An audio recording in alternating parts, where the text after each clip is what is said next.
In the sweltering summer of 1906, the city of Atlanta was engulfed in a wave of violence that shook American history. On that day, September the 22nd, a wild, riotous mob of white men had stormed into the Five Points area of downtown Atlanta, destroying black-owned businesses and brutally attacking, maiming, and killing any person of color in sight. In 1906, September 22nd, 1906 to be exact, the city exploded when a mob of thousands of white, primarily men, but I believe there were some women in there too, began to attack black citizens and black businesses and black residential areas. It started in the Central Business District, and that's where the black and white businesses were located and in competition. And so it started there. It was September 22nd, that Saturday, the 23rd, the Sunday, the 24th, that Monday, and September 25th, that fourth day. This madness of blind hate and cold hostility would go on for a string of 4 days, as the hateful mobs dispersed through downtown and surrounding areas, reducing it to rubles. And that was the day that it was centered primarily in Brownsville. Okay, where there was really an armed confrontation. They duked it out, they battled it out. The black side, that south side. The documentation says that there were 25 African Americans killed and maybe 2 whites. We know the numbers were greater, especially when it came to the black victims of this assault. The catalyst for this was really a result of media, a result of articles that were in newspapers in the city during this time frame. They published articles that essentially categorized all black people as criminals. And the media had lied about this heart-wrenching event, twisting the truth of the entire event to cover up the damages done by whites from the public eye. And so they were saying that white safety and white power was in jeopardy by black citizens. This is actually from the Atlanta Constitution, 1951. And so you'll notice that they say possibly Atlanta's most tragic period was the 4 bitter days in September 1906 when hatred and death rode rampant through the normally quiet, peace-loving city. Following a series of attacks on white women by Negroes, tension had grown to an extremely dangerous point. So they're validating, they're saying there were attacks on white women by black men. So in telling the story, they're perpetuating a lie about what really occurred. This was a period of the gubernatorial elections, the campaigns. And so the papers were in competition, really. The papers were actually the tools of the 2 candidates for the Democratic nomination for governor. The Atlanta Constitution was the paper that was affiliated with Clark Howell, one of the 2 gubernatorial candidates, Democratic gubernatorial candidates. The Atlanta Journal was affiliated with Hoke Smith. There was fear that black male voters had too much power. And of course, black men were in the majority in the Republican Party. About 75% of the Republican Party was comprised of black men. So this is Lincoln's Republican Party. Exactly, right? Exactly. So now, with that being said, so what you're articulating here is that this is organized from the top. Yes. I mean, if we have 2 gubernatorial candidates that are using some kind of demagoguery to really strike fear into white Atlanta, this is orchestrated at a very high level. The race riot, also known as the Atlanta race mass killing, was a violent and tragic event that exposed, of a truth, the deep-seated racial tensions and inequalities which plagued the nation at the turn of the 20th century. This was a planned effort by white power structures to politically disempower black Atlantans and impede future social progress. This was done under the guise of a race riot sparked by alleged black criminality. Though described as a riot, the 1906 Atlanta race mass killing is still largely unknown, despite being the largest outbreak of racial violence in Georgia's history, according to the National Center for Civil and Human Rights. In this video, we will be examining the 1906 Atlanta race riot. But before we go on, do not forget to support our efforts by hitting that like button before you. Share with your family and friends to keep spreading our eye-opening black narrative, and kindly subscribe to stay tuned in for more informative stories ahead. Now, let's take a solemn journey down the dark, sordid path of history, looking through the glass of time to unravel the reasons behind the atrocities meted out on the black race in the guise of race riot. But first, calling the event a riot is a misrepresentation of the event that had occurred. What happened, in essence, was a coordinated attack against black residents, which destroyed numerous homes and businesses, forever altering the city's physical and cultural landscape. Here, the story goes. After the end of the American Civil War and during the Reconstruction era, there was violence of whites against blacks throughout the South. Whites reacted to the emancipation of blacks, accusations of black criminality, and political empowerment of freedmen. Specifically, the gaining of voting franchise by blacks, which led to political power and representation. And the fact of having former slaves become equals was threatening to whites' ideals of racial supremacy. Also, increased tension resulted from whites competing with blacks for wages, and the idea of paying for labor which had been free for centuries was too hard for them to bear. Atlanta had developed rapidly, attracting workers for its rebuilding and particularly known from the 1880s as the rail hub of the South. Workers from all over the country began to flood the city. This resulted in a dramatic increase in both the African American population, who grew from 9,000 in 1880 to 35,000 in 1900. And the overall city population increased from a population of 89,000 in 1900 to 150,000 in 1910, as individuals from rural areas and small towns sought better economic opportunities. With this influx and the subsequent increase in the demand for resources, race relations in Atlanta would become increasingly strained in the crowded city. Whites would expand Jim Crow segregation in residential neighborhoods and on public transportation. However, freedmen and their descendants had gained the franchise during Reconstruction, and whites increasingly feared and resented their exercise of political power. African Americans had also established prosperous businesses and developed elites who distinguished themselves from working-class blacks, making some whites resent them even more. Among the successful black businessmen was Alonzo Herndon, who owned and operated a large, refined barbershop that served prominent white men. This new status brought increased competition between blacks and whites for jobs and heightened class distinctions. The police and fire department were still exclusively white, as were most employees in the city and county governments. State requirements from 1877 limited black voting through poll taxes, record-keeping, and other devices to impede voter registration, but many freedmen and descendants could still vote. Unfortunately, the two major candidates played on racial tensions during their campaigning for the gubernatorial election of 1906, in which Ems Hoke Smith and Clark Howell competed for the Democratic primary nomination. Smith had explicitly campaigned on a platform to disenfranchise black voters in Georgia, while Howell was also looking to exclude them from politics. Smith was a former publisher of the Atlanta Journal, and Howell was the editor of the Atlanta Constitution. Both candidates used their influence to incite white voters and help spread the fear that whites may not maintain the current social order. These papers and others attacked saloons and bars that were run and frequented by black citizens. These dives, as whites called them, were said to have nude pictures of women. The Atlanta Georgian and the Atlanta News publicized police reports of white women who were allegedly sexually molested and raped by black men. Going forward, on that memorable Saturday, the 22nd of September, 1906, Atlanta newspapers reported 4 sexual assaults on local white women, allegedly by black men, including brutal attacks on Ethel Lawrence and her niece, Mabel Lawrence. Ethel, an English woman visiting her brother in Atlanta, and her niece were picking ferns or wildflowers when they were attacked. She was hospitalized with severe injuries and lost an eye. Following this report, several dozen white men and boys had begun gathering in gangs. They would beat, stab at, and shoot black people, even pulling them off vehicles or assaulting them on streetcars.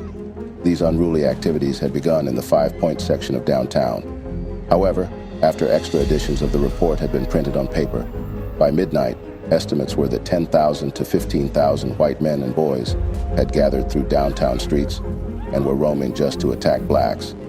By 10 p.m., the first 3 blacks had been killed and more were being treated in the hospital. Governor Joseph M. Terrell called out 8 companies of the 5th Infantry and 1 battery of light artillery. By 2:30 a.m., some 25 to 30 blacks were reported dead, with many more injured. The trolley lines had been closed before midnight to reduce movement, in hopes of discouraging the mobs and offering some protection to the African-American neighborhoods, as whites were going there and attacking people in their houses or driving them outside. The barbershop owned by Alonzo Herndon, one of the nation's first African-American millionaires, was among the first targets of the white mob, and the fine fittings were destroyed. Some blacks were also killed on the steps of the U.S. Post Office and inside the Marion Hotel, where a crowd chased one. During that night, a large mob attacked Decatur Street, the center of black restaurants and saloons. It destroyed the businesses and assaulted any black people within sight.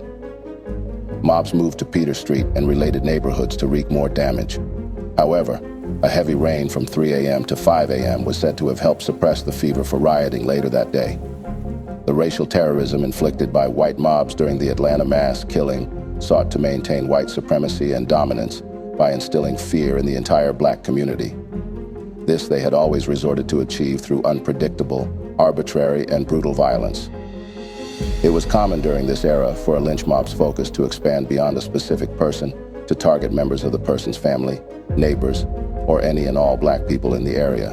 In this case, as the mob spread out from the 5 Points area of downtown Atlanta, they attacked, destroyed, and looted black-owned businesses, throwing stones and bricks through windows and using knives, firearms, and other weapons to attack any African Americans on site in the area. The display of sheer cruelty by white mobs on September 22nd alone was heart-wrenching, to say the least. The number of African Americans who were murdered that day in cold blood was unsettling. William Welch, an African American who may have been a local barber, was attacked, shot, and left to die near Grady Hospital. An African American Western Union messenger, Frank Smith, was also attacked by a white mob near a bridge on Forsyth Street. Once the mob caught up with him, they had violently stabbed him and pelted him with stones before throwing his brutalized body over the side of the bridge. As the mob continued their attack throughout downtown Atlanta, black men, women, and children would flee away from town to whatever shelters they could find elsewhere.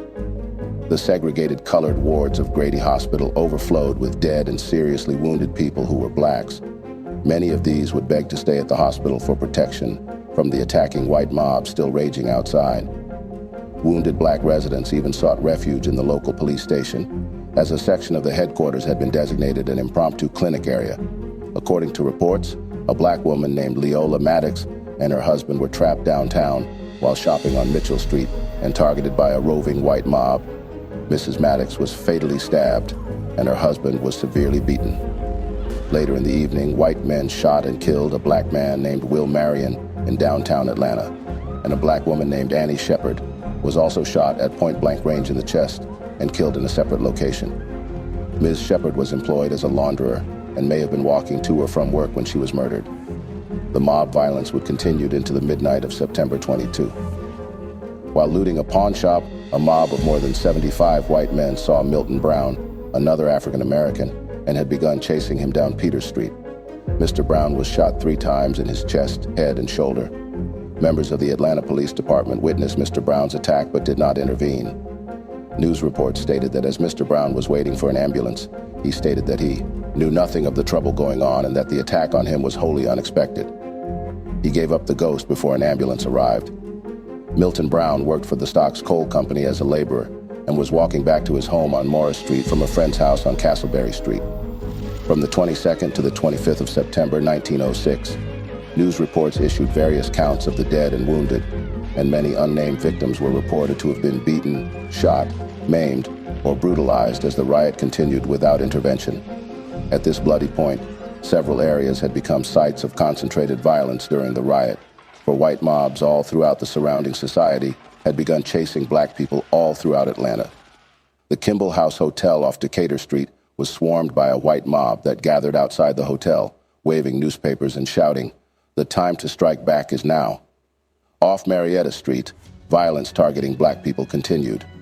White mobs dragged at least 3 brutalized black people's bodies to the base of the Henry Grady statue, which was erected to honor Henry Grady, a white man who had represented the New South in the 1870s and 1880s, insisting that racial conflict was no longer a problem in the region. These events were quickly publicized the next day, being Sunday. Violence had continued against black people. The mass killings were, however, covered internationally.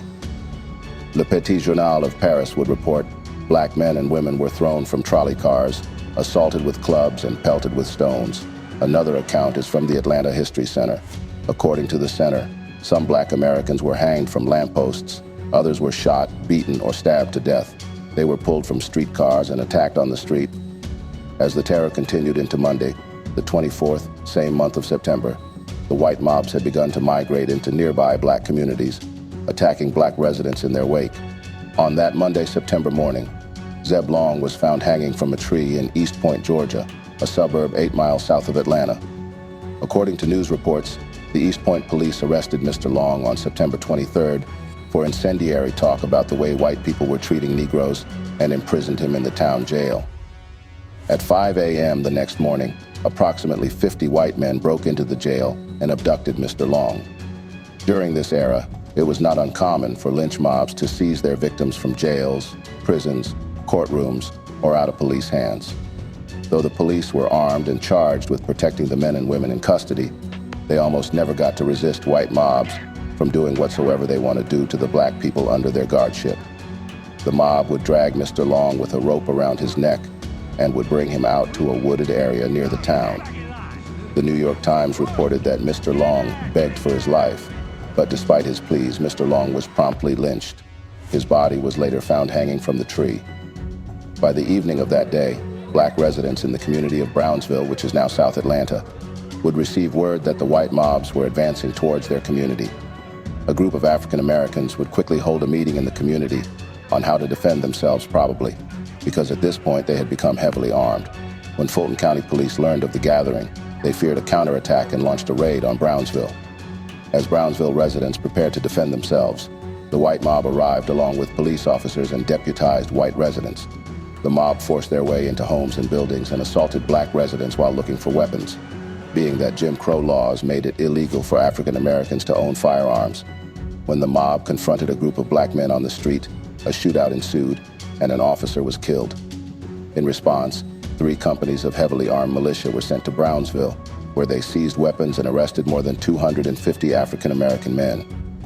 The arrested black men were placed on streetcars under armed guard, but the streetcar never reached the jail. A white mob stopped the car near Crew Street to attack the black men on board. One of the black men, Sam Magruder, whose surname was also reported as McSaunders, attempted to flee and was repeatedly shot by the mob. His body was reportedly torn apart by the bullets. Mr. Magruder was taken by ambulance to Grady Hospital, where he would die the following morning. One white woman who saw the attack take place reportedly died from a heart attack due to the sight. Frank Fambro, a well-known resident of Brownsville, was lynched at his grocery store during the mob violence.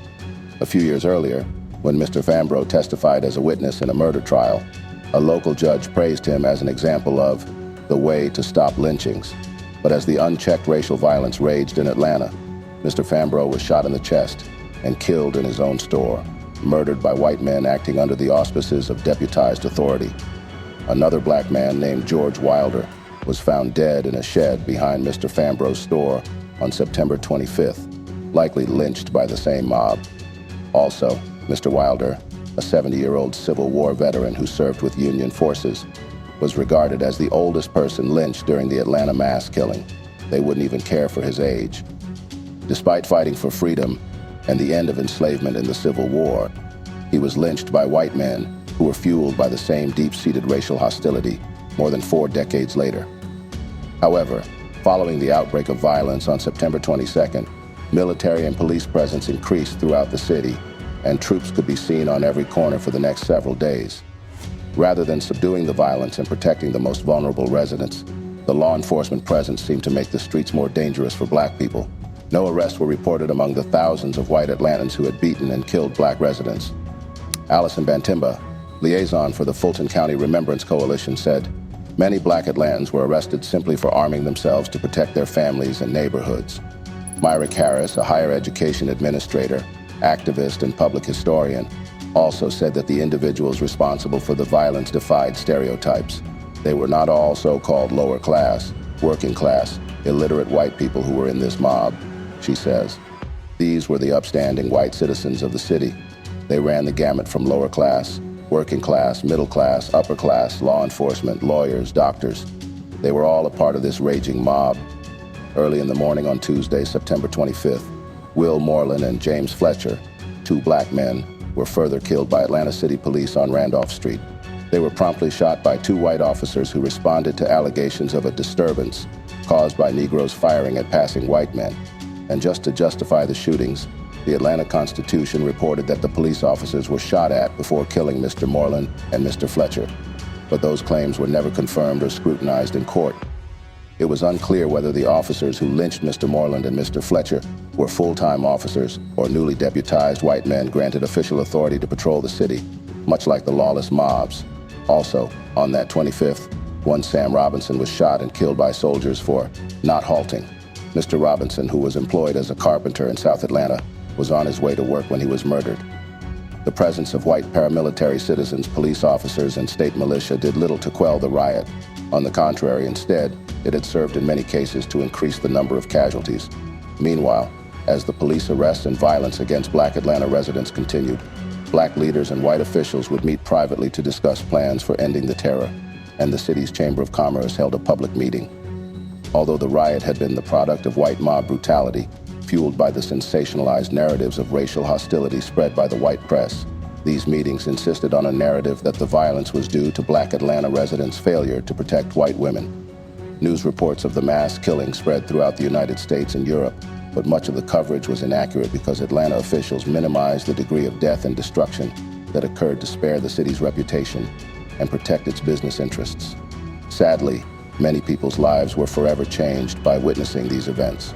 For both Walter White, then 13 years of age, and W.E.B. Du Bois, then a professor at Atlanta University, the riot became a defining moment. What Walter White witnessed, standing in the window of his family's downtown home, frightened and terrified him. Du Bois, on the other hand, secured himself and his wife in their apartment and later did what was completely out of character for him. He purchased a gun that he fully expected to use if his family was threatened. After the riot, Du Bois penned a poem, The Litany of Atlanta. The riot convinced Du Bois that the best protection for African Americans in the South as well as the North was an organization dedicated to promoting social justice and protection of legal rights. He helped found the National Association for the Advancement of Colored People, NAACP, in 1909. In the aftermath of the riot, grand jury investigations would conclude that city police had absolutely failed in the performance of their duty, which has led to the death of many African American Atlantans. Citizen groups made up of white and black community leaders would meet to determine how to provide aid to those who were most affected. However, despite the riot's roots in racial hostility, there were other consequences of the riot as well, both locally and nationally. Its aftermath saw a depression of Atlanta's black community and economy. The riot contributed to the passage of statewide prohibition and black suffrage restriction by 1908, with more Jim Crow laws later developed to further restrict the rights and freedoms of black people in Atlanta, preventing them from living in certain residential areas and forcing black-owned businesses out of the central business district. Inasmuch as the race riot had a profound effect on many of those who experienced it, it was forgotten or minimized for decades in the white community and ignored in official histories of the city. In conclusion, the 1906 race riot serves as a clear reminder of the deep-seated racial tensions and inequalities that have plagued American society for centuries. The violence and destruction that occurred during this dark chapter in history emphasize the urgent need for continued efforts to address systemic racism and promote social justice. It is also imperative that we learn from the mistakes of the past and work towards creating a more inclusive, harmonious, and equitable society for all. That brings us to the end of yet another video segment. Did you happen to learn a thing or two? Share your thoughts with us in the comments section below. We are always delighted to pick from them. Also, support our works by hitting the like button in front of you. Share with your friends and families to keep spreading our eye-opening black narrative, and kindly subscribe to stay with us if you are yet to. Thank you for watching, and see you in the next video.